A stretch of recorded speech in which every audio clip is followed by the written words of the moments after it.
جمال الوجود بذكر الإله وتصفو الحياة بنور هدى جمال الوجود بذكر. الحمد لله رب العالمين والصلاة والسلام على رسوله الكريم وعلى آله وأصحابه أجمعين أما بعد أعوذ بالله من الشيطان الرجيم بسم الله الرحمن الرحيم رب اشرح لي صدري ويسر لي أمري واحلل عقدة من لساني يفقهوا قولي. آپ لوگ جو گیمز وغیرہ کھیلتے ہو تو آپ نے ریئلائز کیا ہوگا کچھ گیمز ایسی ہوتی ہیں جن میں آپ نے کچھ کوائنز کلیکٹ کرنے ہوتے ہیں، گولڈ کوائنز یا اس طرح کی چیزیں اکٹھی کرتے رہتے ہیں اور آپ ان کو اکٹھا کرتے رہتے ہیں اور اس کا مقصد کیا ہوتا ہے کہ آپ کا لیول امپروو ہوتا ہے یا آپ کو آگے جا کے کوئی ایسی چیز لینی ہوتی ہے، بائی کرنی ہوتی ہے جس کے لیے وہ کوائنز ضروری ہوتے ہیں اور آپ کو اس امپروومنٹ کے لیے اس چیز کو حاصل کرنے کے لیے وہ کوائنز جو ہیں لازمی ہیں. اب اس کے دو طریقے ہوتے ہیں اکثر گیمز میں. ایک تو ہوتا ہے کہ آپ کھیل کے وہیں سے اکٹھے کرتے رہیں، that's a free way of earning it. اور ایک وہ ہوتا ہے کہ پھر گیمز نے بزنس کے پوائنٹ آف ویو سے کیا ہوتا ہے کہ اگر آپ وہ کھیل کے ارن نہیں کر رہے تو you can buy it as well. پھر آپ جا کے آن لائن پیمنٹ کرتے ہیں اور آپ سرٹن کوائنز بائی کرتے ہیں. تو ایک گیم ہوتی ہے، اس گیم میں آپ کا فوکس کیا ہوتا ہے کہ آپ نے زیادہ سے زیادہ کوائنز اکٹھے کرنے ہیں کیونکہ وہ کوائنز آپ کو آگے جا کے کام آئیں گے. اور اسی میں اگر دیکھیں تو مختلف قسم کے پلیئرز ہوتے ہیں. کچھ پلیئرز اس گیم کو بڑا سیریس لیتے ہیں اور وہ فل ڈیڈیکیشن کے ساتھ، پورے فوکس کے ساتھ، پوری انرجی کے ساتھ جو ہے وہ اس گیم میں ایسے کھیل رہے ہوتے ہیں کہ انہوں نے زیادہ سے زیادہ کوائنز حاصل کرنے ہیں. کچھ ہوتے ہیں جن کو سمجھ نہیں آ رہی، کوئی ادھر ٹکرے مار رہے ہیں، کبھی ادھر ٹکرے مار رہے ہیں، they are not serious about it اور وہ بس ایسے ہی گیم کھیل رہے ہوتے ہیں اور الٹیمیٹلی کیا ہوتا ہے وہ چھوڑ دیتے ہیں اس گیم کو کیونکہ ان کا انٹرسٹ ہی نہیں ہوتا. لیکن جو لوگ اس گیم کو سیریسلی کھیلتے ہیں وہ پھر کافی ٹائم تک کھیلتے ہیں اور وہ سب چیزیں حاصل کرنے کی کوشش کرتے ہیں جو کہ ایک پرو لیول پہ جانے کے لیے ضروری ہوتی ہیں. تو دنیا کی جو زندگی ہے یہ بھی ایک اسی طرح کی گیم کی طرح ہے. جس طرح وہ گیم ہے، یہ دنیا کی زندگی اس گیم کی طرح ہی ہے. اور نہ صرف میں ویسے اپنی طرف سے کہہ رہا ہوں بلکہ اللہ تعالیٰ نے بھی قرآن میں اس دنیا کی زندگی کے بارے میں کیا فرمایا، وَمَا الْحَيَاةُ الدُّنْيَا إِلَّا لَعِبٌ وَلَهْوٌ. یہ دنیا کی زندگی کھیل تماشے کے سوا اور کچھ بھی نہیں ہے. اور اس دنیا کی زندگی میں بھی دیکھا جائے تو ہم اصل میں کیا کر رہے ہیں، ہمیں اللہ نے جو بھیجا وہ ایک مقصد کے لیے بھیجا. اور مقصد کیا تھا، وَمَا الْحَيَاةُ الدُّنْيَا، وہ مقصد کیا فرمایا اللہ تعالیٰ قرآن میں، وَمَا خَلَقْتُ الْجِنَّ وَالْإِنسَ إِلَّا لِيَعْبُدُونَ، کہ میں نے جنوں کو اور انسانوں کو صرف اور صرف اپنی بندگی کے لیے بھیجا ہے. اور وہ بندگی کیا ہے کہ اللہ کی اطاعت کرنا، اللہ کی بات کو ماننا. اور پھر اس بندگی کا جو ایک طریقہ ہے وہ کیا ہے کہ جب ہم اللہ کی اطاعت کرتے ہیں اس کا طریقہ کیا ہے کہ ہم نیک اعمال کر کے اللہ کی اطاعت کرتے ہیں. اور وہ جو نیک اعمال ہیں جو کہ حقیقت میں اللہ کی اطاعت کا ذریعہ ہیں، وہ نیک اعمال ہمارے لیے انہی کوائنز کی طرح ہیں. جو اس گیم میں ہم کوائنز اکٹھے کرتے ہیں، ہماری نیکیاں ان کوائنز کی طرح ہیں. اور وہ نیکیاں ہم اکٹھی کرتے رہتے ہیں اور ان نیکیوں کا جو رزلٹ ہے وہ ہمیں اس دنیا میں کئی دفعہ نظر نہیں آتا. کچھ ایسے اعمال ہوتے ہیں جن کا اللہ تعالیٰ فائدہ اور رزلٹ جو اس دنیا میں بھی دکھا دیتا ہے، لیکن اصل فائدہ، اس تمام نیکیاں جو ہم اکٹھی کرتے ہیں، اس کا اصل فائدہ ہمیں آخرت میں نظر آئے گا. اب یہ جتنی بھی نیکیاں ہیں، جو جتنے زیادہ ان نیکیوں کو اکٹھا کرے گا وہ آخرت میں پھر اتنے زیادہ درجات جو ہے، لیولز ڈیفرنٹ جو ہے اس کے ان کو حاصل کر سکے گا.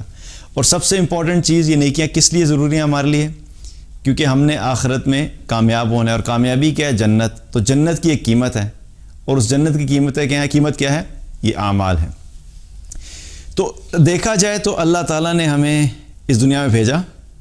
اچھا، اس گیم کے اوپر ہم آتے ہیں تو اس گیم کے اندر بھی کیا ہوتا ہے کہ وہ گیم بھی ایک سرٹن ٹائم کے لیے ہوتی ہے. آپ کی کوئی گیم ایسی نہیں ہوتی کہ بس وہ چلے جا رہے بیکاز اگر وہ نان سٹاپ چلتی جائے نا تو انسان بور ہو جاتا ہے کیونکہ اس کا کوئی رزلٹ نہیں ہے.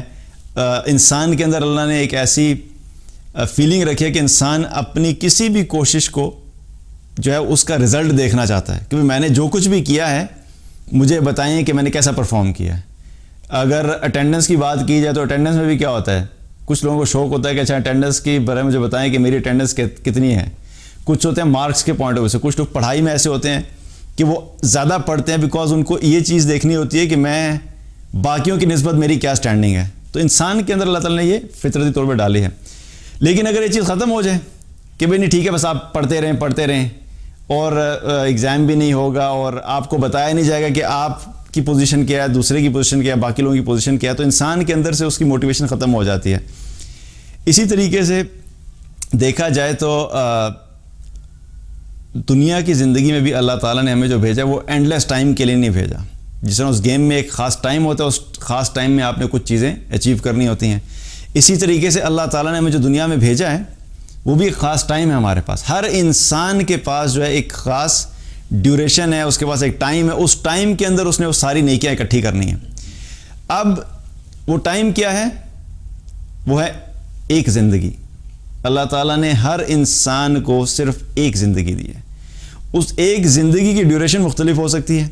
کسی کو اللہ نے 25 سال کی زندگی دی, کسی کو 40 کی دی, کسی کو 70 کی دی, ہر ایک کی مختلف ہے, لیکن زندگی ایک ہی ہوتی ہے. اور ہر ایک سے اس کی ٹائم کے مطابق پوچھا جائے گا. 25 سال والے بندے سے یہ نہیں پوچھا جائے گا کہ بھئی تم نے 60 سال والے بندے کے برابر نیکیاں کیوں نہیں کی. 25 سال والے سے اتنا ہی دیکھا جائے گا جتنی وہ 25 سال میں کر سکتا تھا. تو اس شخص سے یہ نہیں پوچھا جائے گا کہ بھئی تم بتاؤ تمہارے پاس تو 40 سال کی نمازیں ہونی چاہیے تھیں. تو ہر انسان کو اللہ نے ڈیوریشن جو دی ہے وہ مختلف ہے, لیکن اس سے حساب بھی اس کی عمر کے مطابق ہوگا. لیکن اصل بات کیا ہے جو امپورٹنٹ ہے وہ یہ ہے کہ جتنی بھی ہمیں زندگی مل رہی ہے, اللہ نے جس کو جتنی بھی دی, وہ زندگی اس وقت بہترین ہے, وہ زندگی اس وقت اچھی ہے, وہ زندگی اس وقت ہمارے لیے جو ہے وہ پروڈکٹیو ہے جب تک ہم اس زندگی کو نیک اعمال کرنے میں گزاریں. لیکن وہی زندگی اگر گناہوں میں جانا شروع ہو جائے گی, گناہ کرتے ہوئے گزر جائے گی, تو وہ زندگی انسان کے لیے وبال بن جائے گی اور ہلاکت کا سبب بنے گی. ایک حدیث میں آتا ہے, ترمذی کی روایت ہے, نبی صلی اللہ علیہ وسلم کے پاس ایک شخص آیا اور اس نے آ کے عرض کی کہ اللہ کے رسول صلی اللہ علیہ وسلم آپ بتائیے کہ بہترین انسان کون ہے, بہترین شخص کون ہے. تو آپ صلی اللہ علیہ وسلم نے فرمایا کہ وہ شخص جس کی عمر لمبی ہے اور اعمال بھی نیک ہیں. بہترین شخص وہ ہے جس کی عمر لمبی ہے اور اعمال بھی نیک ہیں. اور پھر اس نے عرض کیا اللہ کے رسول بتائیے کہ بدترین شخص کون ہے یا برا شخص کون ہے. تو آپ صلی اللہ علیہ وسلم نے فرمایا کہ وہ شخص جس کی عمر لمبی ہے اور اس کے اعمال برے ہیں. تو اس سے کیا پتہ لگتا ہے کہ ہماری جو زندگی ہے وہ لمبی عمر جو ہے وہ انسان کے لیے اس وقت بہترین ہے کہ جب انسان اس عمر کو, اس ایج کو اللہ کی اطاعت میں گزارے اور نیک اعمال کرنے میں گزارے. کیونکہ دیکھیے جس کو جتنا زیادہ ٹائم ملے گا وہ اتنی زیادہ نیکیاں اکٹھی کر سکتا ہے. کیونکہ ایک شخص ہے جس نے اپنی زندگی میں مقصد بنایا کہ میں نے زیادہ سے زیادہ نیک اعمال کرنے ہیں اور آخرت کے لیے میں نے زیادہ سے زیادہ جو زیادہ راہ ہے وہ اکٹھا کرنا ہے. تو اس کو نیک اعمال اکٹھے کرنے کے لیے ظاہر ہے جتنا وقت زیادہ ملے گا اتنے زیادہ کر سکتا ہے. اور اگر ایک شخص ہے کہ جو اللہ کا نافرمان ہے, تو جب وہ اللہ کی نافرمانی والی زندگی گزارے تو اس کی زندگی جتنی لمبی ہوتی جائے گی اتنا ہی اس کی زندگی میں نافرمانیاں زیادہ ہونے کی وجہ سے کیا ہوگا کہ اس کی آخرت کے اندر اس کے لیے نقصان کے لیے ہلاکت کی چیزیں بڑھتی چلی جائیں گی. کیونکہ ایک طرف نیک انسان ہے, وہ اپنی ساری زندگی, مثال کے طور پہ دو لوگ ہیں اور دونوں کی عمر ہے 70 سال, لیکن ایک شخص نے 70 سال زندگی گزاری اللہ کی فرما برداری میں, نمازیں پڑھتا رہا, روزے رکھتا رہا, زکوٰۃ ادا کی, نوافل ادا کیے, لوگوں کے ساتھ اچھا اخلاق سے پیش آیا, اپنے معاملات ٹھیک رکھے, دھوکہ نہیں دیا, شرک نہیں کیا, جھوٹ نہیں بولا, غیبت نہیں کی, اور نفلی صدقات کیے, لوگوں کی خیر خواہی کی, جو بھی نیک اعمال ہیں اللہ کی اطاعت والے وہ سارے کرتا رہا. 70 سال اس نے ایسی زندگی گزاری. اور دوسری طرف وہ شخص ہے جس نے 70 سال گزاری زندگی, لیکن کس طرح گزاری؟ نہ نماز پڑھی, نہ روزے رکھے, زبان کی حفاظت نہیں کی, نظر کی حفاظت نہیں کی, لوگوں کے ساتھ بد زبانی, لوگوں کے ساتھ بد اخلاقی, لوگوں کے ساتھ دھوکہ, شراب پی, زنا کیا, چوری کی, جو بھی بڑے اعمال ہیں ان میں سے سارے کیے, کچھ بھی کیے, اس نے اپنی 70 سال کی زندگی انہی میں گزار دی. اب جب یہ دونوں اس دنیا سے جائیں گے تو آپ خود سوچئے کہ جس شخص نے 70 سال اللہ کی اطاعت میں گزارے وہ بہتر ہوگا یا کہ جس شخص نے 70 سال اللہ کی نافرمانی میں گزارے وہ بہتر ہوگا. تو عمر دونوں کو لمبی ملی، لیکن ایک نے اپنی عمر ضائع کر دی اس دنیا کی زندگی میں کھو کے، اور دوسرے نے اپنی ساری زندگی لگا دی اللہ کی اطاعت میں تاکہ میں آخرت میں کامیاب ہوں.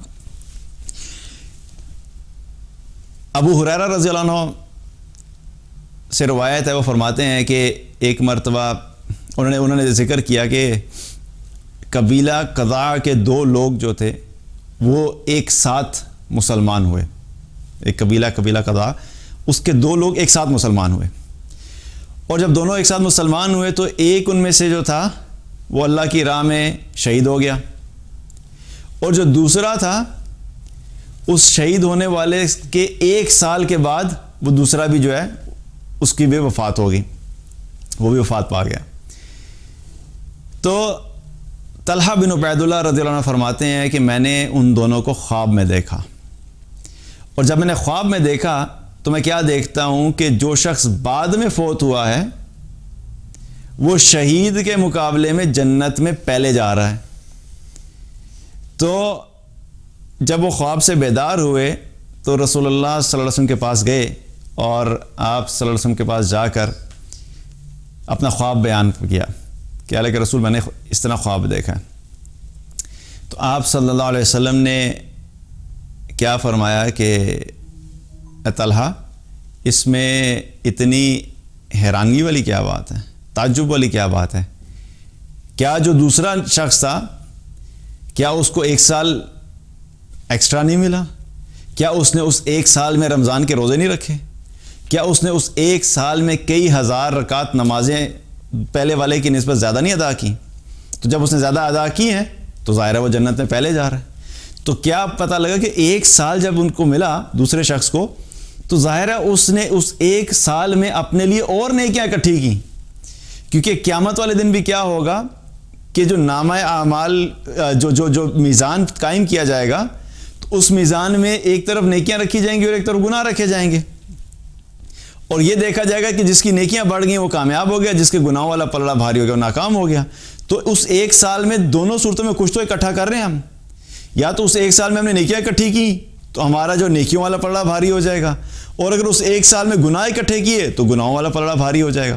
تو دونوں صورتوں میں کیا ہے کہ جو انسان کی عمر ہے جب لمبی ہوتی ہے تو وہ لمبی عمر اس وقت انسان کے لیے اس وقت تک خیر کا سبب ہوتی ہے جب تک اس میں اللہ کی اطاعت ہے. اسی طریقے سے ایک حدیث میں آتا ہے نبی صلی اللہ علیہ وسلم نے فرمایا کہ تم میں سے کوئی بھی موت کی تمنا نہ کرے، کیونکہ اگر وہ نیک ہے تو اس کی جو لمبی عمر ہے اس کو اور موقع مل جائے گا اپنی نیکیوں کو بڑھانے کا، اور اگر وہ گناہگار ہے یا نیک کام کرنے والا نہیں ہے تو اس کو موقع مل جائے گا توبہ کرنے کا. سبحان اللہ. تو نبی صلی اللہ علیہ وسلم کی طرف سے کتنے ایک آپٹیمسٹک قسم کی بات ہے، کتنی پازیٹیو بات ہے کہ جو نیک اعمال نہیں بھی کرنے والا اس کے بارے میں یہ نہیں کہا کہ اچھا جو نیک اعمال نہیں کر رہا بہتر ہے وہ مر جائے، تاکہ وہ جلدی مر جائے تاکہ اس کی جو ہے نا گناہ نہیں بڑھے، بلکہ اس کے لیے بھی اپرچونٹی کیا ہے کہ اگر وہ نیک اعمال نہیں کر رہا اور اس کی زندگی لمبی ہوتی چلی جا رہی ہے تو عین ممکن ہے کہ زندگی کے کسی حصے میں اس کو احساس ہو جائے، وہ ریئلائز کر لے کسی کو دیکھ کے، کوئی بات سن کے، کیونکہ دل پلٹتے ہوئے کوئی ٹائم تو نہیں لگتا نا. کتنے ایسے کیسز ہیں صحابہ کے دور میں بھی تھے، بعد میں بھی، اور آج تک بھی سنتے آتے ہیں کہ کسی انسان نے 60 سال تک اللہ کی نافرمانی والی زندگی گزاری اور 60 سال کی عمر میں اس کو خیال آ گیا اور ایک دم سے وہ پلٹ گیا. اس نے ساری زندگی پچھلے گناہ جو تھے اس پہ توبہ کی، اور توبہ کرنے کے بعد اللہ کی اطاعت والی زندگی شروع کر دی، اور جو ہی اللہ کی اطاعت والی زندگی شروع کی دنیا سے چلا گیا. تو کیا ہوا کہ اس کی جو لمبی زندگی تھی اللہ نے اس کو موقع دیا، اس موقع سے اس نے فائدہ اٹھایا. اس نے یہ نہیں دیکھا کہ اب میں 60 سال کا ہو گیا ہوں، 70 سال کا ہو گیا، اب میری توبہ قبول نہیں ہو سکتی. اس نے فوراً توبہ کی، اور توبہ کرنے کے بعد کیا ہوا کہ جو اس کے پچھلے گناہ تھے سچی توبہ پہ اللہ نے معاف کر دیے. تو وہ جو لمبی عمر اس کے لیے فائدہ مند اس صورت میں ہوگی، اس کو توبہ کی توفیق مل گئی. تو دونوں صورتوں میں آپ صلی اللہ علیہ وسلم کیا فرما رہے ہیں کہ ہو سکتا ہے کہ جو پہلا والا ہے اس کو موقع مل گیا کہ وہ ایکسٹرا عبادات کر لے گا، اس کے لیے اس کی لمبی عمر اس اعتبار سے بہتر ہے، اس لیے موت کی تمنا نہیں کرنی چاہیے. اور دوسرے والا جو ہوگا اس کو ہو سکتا ہے اللہ تعالیٰ جو ہے اس کو توبہ کی توفیق دے دے، تو اس کے لیے بہتر ہے. اور یہاں پہ ہمیں کیا پتہ لگتا ہے، کیونکہ موت کی تمنا کرنا ہمارے دین میں ویسے بھی اس چیز کی اجازت نہیں ہے کہ کوئی آپ صلی اللہ علیہ وسلم نے یہاں پہ کیا بتایا کہ موت کی تمنا نہیں کرنی چاہیے. چاہے زندگی میں جیسے مرضی حالات ہوں، جتنی مرضی مشکلات آ جائیں، جو مرضی پرابلمس ہیں، اور جتنے عرصے لمبے کے لیے بھی آتے ہیں پھر بھی نہیں، ہم نے موت کی کبھی تمنا نہیں کرنی. دیکھیں، ہمیں یہ چیز یاد رکھنی چاہیے کہ ہم اس دنیا کی خواہشات اور اس دنیا کی لذات اور اس دنیا کے ہی ہر چیز کو لے کے چلنے کے لیے نہیں آئے. اس دنیا میں کبھی خوشی ہے، کبھی غم ہے، کبھی آسانی ہے، کبھی مشکلات ہیں، کبھی ہماری مرضی کی چیزیں، کبھی ہماری مرضی کے خلاف ہے، کبھی بیماری ہے، کبھی صحت ہے، کبھی جاب اچھی ہے، کبھی اچھی نہیں ہے، کبھی بزنس اچھا چل رہا ہے، کبھی بزنس برا چلے گا، کبھی خاندان والوں کے ساتھ اچھی بن رہی ہے، کبھی خاندان والے آپ کے خلاف ہوں گے. یہ سب چیزیں ایسی ہی چلتی رہیں گی. کوئی ایک چیز آپ ٹھیک کرتے ہیں تو دوسری پاپ اپ ہو جاتی ہے، اس کو ٹھیک کرتے ہیں تو تیسری ہو جاتی ہے. تو اس میں ڈیسپریٹ ہو جانا، مایوس ہو جانا اور اس لیول تک چلے جانا کہ موت کی تمنا کرنا، وہ اس دنیا کی وجہ سے انسان کر رہا ہوتا ہے. کیونکہ آخرت ہماری آنکھوں کے سامنے نہیں ہوتی نا. ہم ہر فیصلہ جو زندگی میں کرتے ہیں اس کے اندر ہمارا جو فیصلہ کرنے کا کرائٹیریا ہوتا ہے وہ دنیا کی چیز ہوتی ہے. تو جب دنیا کی چیز کو بیس بنا کے ہم فیصلہ کرتے ہیں اور وہ چیز نہیں ہوتی تو انسان کا دل کیا چاہتا ہے؟ بہت سے لوگ سوسائڈ بھی کرتے ہیں، وہ اسی وجہ سے اس لیول پہ چلے جاتے ہیں کیونکہ ان کی کوئی نہ کوئی دنیا کی چیز ان کو نہیں ملی ہوتی، یا ان کی کوئی دنیا میں ایسی خواہش تھی جو پوری نہیں ہوئی ہوتی، تو کیا کرتے ہیں؟ اس سوسائڈ کر لیتے ہیں کیونکہ ان کو دنیا کا نقصان نظر آ رہا ہوتا ہے. لیکن جو ایمان والا ہوتا ہے وہ اس دنیا کی حقیقت کو سمجھتا ہے. وہ کہتا ہے کہ نہیں، چاہے جو مرضی حالات ہیں، میں یہاں پہ ویسے بھی اس دنیا کے لیے نہیں آیا ہوا اور مجھے اس دنیا میں موت کی تمنا نہیں کرنی، اور میں جب بھی مشکل آئے گی میں اس کو اسی طرح دیکھوں گا کہ ٹھیک ہے کوئی بات نہیں، لیکن زندگی تو ہے نا، تو جتنی زندگی ہے اس کو میں اللہ کی اطاعت میں گزاروں گا. ویسے بھی میں نے آخرت میں کامیاب ہونا ہے. دنیا میں اگر مشکلات تھیں بھی تو کوئی بات نہیں، اصل زندگی آخرت کی زندگی ہے. تو موت کی تمنا نہیں کرنی اور اسی مائنڈ سیٹ کے ساتھ زندگی گزارنی ہے کہ اگر مشکلات ہیں بھی تو کوئی بات نہیں، اللہ نے مجھے سانس دی ہے، میرا سانس چل رہا ہے، میری ٹانگیں ٹھیک ہیں، میرے ہاتھ ٹھیک ہیں، میری صحت ٹھیک ہے، میں اللہ کی عبادت کر سکتا ہوں، میں اللہ کو راضی کر سکتا ہوں، میں اپنی نیکیاں مزید بڑھا سکتا ہوں. تو اس پہ انسان فوکس کر دے. اور جس شخص کی زندگی میں اللہ کی نافرمانی ہے اس کو کیا فوکس کرنا چاہیے کہ جلد از جلد اللہ کی اطاعت کی طرف آئے کہ اللہ نے مجھے 40 سال دی، الحمدللہ شکر ہے میں مر نہیں گیا اس حالت میں. اتنی ساری میری نافرمانی میں، اللہ کی نافرمانی میں زندگی گزری، اگر میں اسی حال میں دنیا سے چلا جاتا تو میرا کیا بنتا؟ تو اگر ابھی تک اللہ نے مجھے زندہ رکھا ہوا ہے تو اس کے پیچھے بھی اللہ کی طرف سے خیر ہے، اور مجھے فوراً توبہ کرنی ہے تاکہ میرے جو پچھلے سارے گناہ وہ معاف ہو جائے اور آگے والی زندگی میں اللہ کی اطاعت میں گزاروں. اسی لیے اور موت کی تمنا کرنے سے کیا ہے؟ منع فرمایا گیا. اور ویسے بھی ہماری جو ہے وہ ایک بہت خوبصورت دعا ہمیں سکھائی گئی زندگی اور موت سے متعلق، اور اس کا بھی مقصد یہی ہے کہ انسان اس دعا کو اپنی زندگی کا حصہ بنا لے اور یہ بھی مانگتے رہنا چاہیے. اور وہ دعا کیا ہے کہ اللہم احینی ما کانت الحیات خیرا لی وتوفنی اذا کانت الوفات خیرا لی، کہ یا اللہ مجھے تو اس وقت تک زندہ رکھ جب تک کہ میرے لیے زندہ رہنا بہتر ہے، اور تو مجھے اس وقت موت عطا فرما جب میرے لیے موت بہتر ہے. تو یہاں پر انسان کیا کر رہا ہے اس دعا میں انسان اپنی مرضی سے اپنی موت کی ٹائمنگ ڈیسائیڈ نہیں کر رہا. ویسے بھی ہم اپنی مرضی سے ڈیسائیڈ نہیں کرتے، موت کی ٹائمنگ تو اللہ کی طرف سے ڈیسائیڈڈ ہے. کتنے ایسے لوگ ہیں جو مرنا چاہتے ہیں نہیں مر پاتے، کتنے جو نہیں مرنا چاہتے مر جاتے ہیں. تو ویسے بھی اللہ کی طرف سے ٹائمنگ ڈیسائیڈ ہے، لیکن اپنی زبان سے ہم ٹائمنگ ڈیسائیڈ کیا کر رہے ہوتے ہیں. بہت سے لوگ ہوتے ہیں کہ جب وہ مشکل حالات میں آتے ہیں، پریشان ہوتے ہیں، سٹریسفل ہو جاتے ہیں، ڈپریشن میں چلے جاتے ہیں، تو وہ کیا کہتے ہیں؟ یا اللہ بس مجھے موت دے دے. اب کیا ہے اس کا مطلب کیا ہے کہ جب آپ یہ کہہ رہے ہیں کہ یا اللہ مجھے موت دے دے تو آپ ابھی اللہ سے موت مانگ رہے ہیں اور یہ سوچ کے مانگ رہے ہیں کہ شاید میں ابھی مر جاؤں گا تو میری یہ جو مشکلات مجھے محسوس ہو رہی ہیں یہ آسان ہو جائیں گی. ہمیں کیا پتا کہ جب موت آئے گی تو موت کے آنے کے بعد جو زندگی کی مشکلات جن سے ہم بھاگنا چاہ رہے ہیں، موت کے بعد آنے والی زندگی اس سے بھی خوفناک ہو اور اگر آپ کے پاس موقع تھا کہ آپ نے آخرت کی زندگی بہتر کر دیتے, اگر دنیا کی زندگی بہتر نہیں بھی ہوئی تو at least you had a chance کہ آپ اپنی آخرت کی زندگی بہتر کر سکتے تھے, اور اس کو بھی آپ نے کھو دیا کہ جب اللہ سے آپ نے کہا یا اللہ مجھے موت دے دے. تو ہم میں سے کسی کو نہیں پتا کہ ہمارے ساتھ آخرت میں کیا معاملہ ہونا ہے. اس لیے ایک ایمان والا کانسٹنٹلی اسی مائنڈ سیٹ کے ساتھ زندگی گزارتا ہے کہ ٹھیک ہے, جتنی بھی میں نے اعمال کیے وہ کافی نہیں ہیں, مجھے اور کرنے ہیں. کبھی بھی اپنے اعمال پہ مطمئن نہیں ہوتے اور کانسٹنٹلی اپنی زندگی میں وہ ریوارڈ, وہ ڈیڈز اور وہ نیکیاں جو وہ اکٹھی کرتا رہتا ہے ایمان والا. اور چاہے حالات جتنے مشکل ہوں وہ یہی سوچتا رہتا ہے کہ نہیں کوئی بات نہیں, زندگی ہے, سانس ہے, میں اللہ کو راضی کرتا رہوں, تاکہ اگر دنیا میں مجھے اچھی زندگی نہیں ملی, میری خواہش کے مطابق نہیں ملی, تو آخرت میں کم از کم میری زندگی بہتر ہو جائے گی.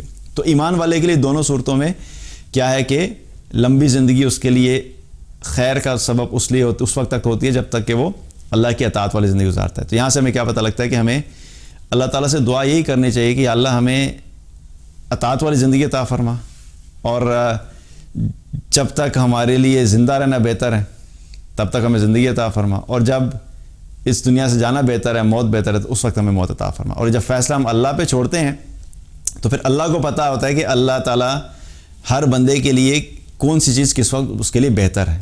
اور اللہ پہ فیصلہ چھوڑنے کا سب سے بڑا سکون کیا ہوتا ہے کہ انسان چونکہ خود کمزور ہے, ہمیں اپنے اگلے لمحے کا نہیں پتہ ہوتا, اگلے پل کا نہیں پتہ ہوتا, اگلے دن کا نہیں پتہ ہوتا, تو ہم کیسے ڈیسیژنز کر سکتے ہیں. لیکن جب ہم اپنی زندگی کے فیصلے اس ذات پہ چھوڑ دیتے ہیں کہ جس کا علم کامل ہے, جس کو پیچھے جو کچھ گزر گیا اس کا بھی علم ہے, جو ابھی ہو رہا ہے اس کا بھی علم ہے, اور جو آگے آنے والا ہے اس کا بھی علم ہے, تو جب ہم اللہ کو کہتے ہیں کہ یا اللہ جو میرے حق میں بہتر ہے بس تو وہ کر دے, تو پھر وہ خود ہی اس وقت وہ ہمارے لیے کر دیتا ہے جو ہمارے حق میں بہتر ہوتا ہے.